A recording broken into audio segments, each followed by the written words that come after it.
देख कर राम जी को जनक नंदनी।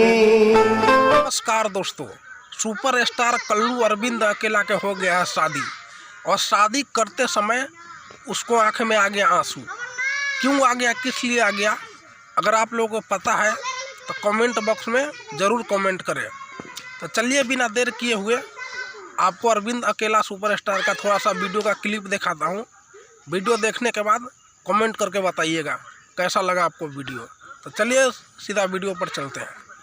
देख कर राम जी को जनक नंदनी, बाग में यो खड़ी रह गई। राम देखे सिया, सिया राम को। राम देखे सिया, सिया राम को। चारों अखियां लड़ी। आशा करता हूँ दोस्तों ये वीडियो अच्छा लगा होगा। अगर अच्छा लगा होगा तो लाइक कीजिए, कमेंट कीजिए और चैनल को सब्सक्राइब कीजिए। फिर से मिलते हैं एक न्यू वीडियो में। जब तक के लिए बाय बाय।